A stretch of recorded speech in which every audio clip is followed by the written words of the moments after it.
A man invests $16,000. Part of it was invested at 2% interest and the rest was invested at 6% interest. His yearly interest was $592. How much was invested at each rate? So this type of problem is obviously called an interest word problem. And to solve it, I'm going to be setting up a chart. And we're going to base our chart on the interest formula, which is the amount of money invested times the rate of interest equals the interest earned.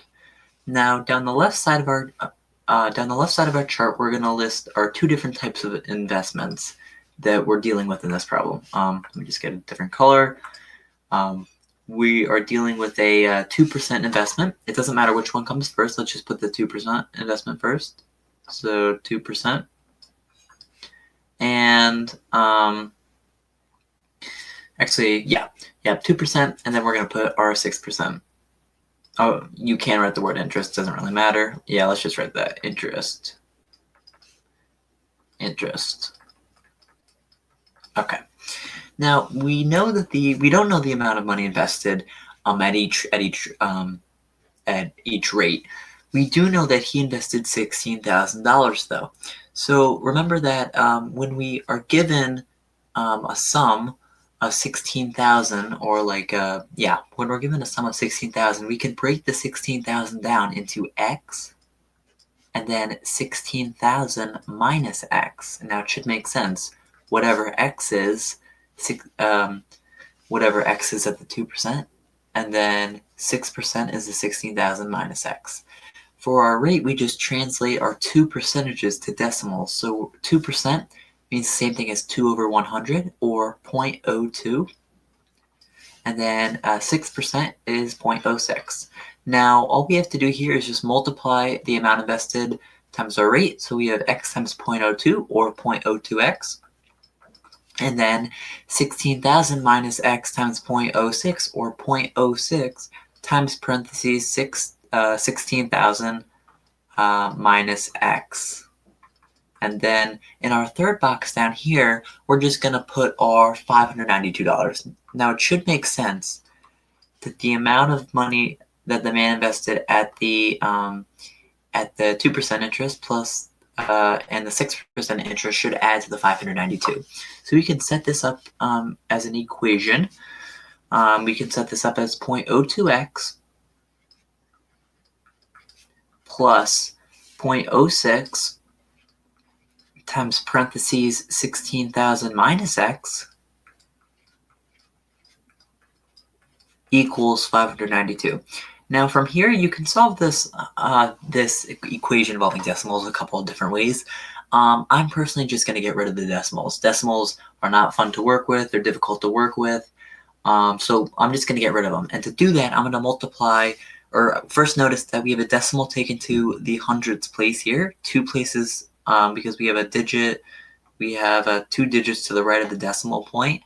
And we also have a decimal taken to the hundredths place here. So to get rid of all our decimals in one step, we're just going to multiply both sides of the equation by 100. And that's going to move the decimal point 2 places to the left. And, to the right. And when we do that, we're just going to eliminate our decimals, or just get rid of them. So if we do that, we're going to move our decimal point 2 places to the left. So we're going to get 2x plus 0.06. We're going to move that 2 places to the right as well, plus 6. Now here's the thing. Don't multiply the 100 times what's in the parentheses. Think of what's on the left side of the equation as all being one term. So there's no reason to multiply the 100 by what's inside the parentheses. So we have 16,000 minus x, so just make sure to leave whatever is in the parentheses alone, equals 592 times 100. And that's going to be equal to 59,200. When we're multiplying by 100, all you have to do is just to make sure you're just moving we're just adding zeros as we go.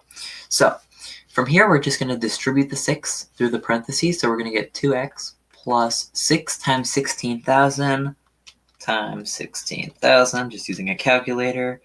That's 960,000. 96,000. not 960, that's 96,000 minus 6x equals 59,200. Now we're just gonna simplify on the left side. 2x minus 6x is negative 4x plus 96,000.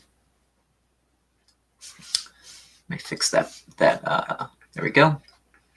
Equals 59,200. Now we can just subtract 96,000 from both sides. So we're just going to subtract 96,000 from both sides to isolate our negative 4x. Now 59,000, I gotta get I'm gonna get my calculator for this. 59,200 minus 96,000, and that gives us negative 36,800. So we're going to get negative 4x, just going to show my work up here.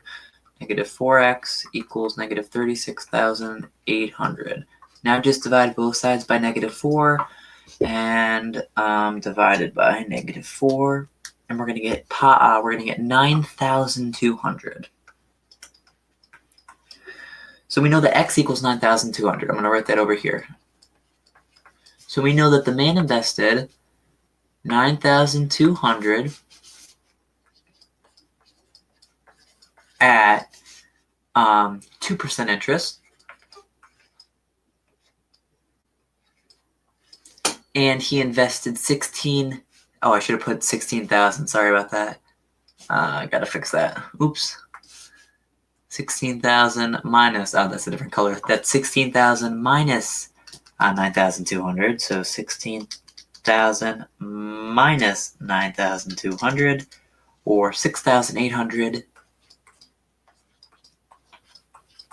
at 6% interest. So those are going to be our two answers.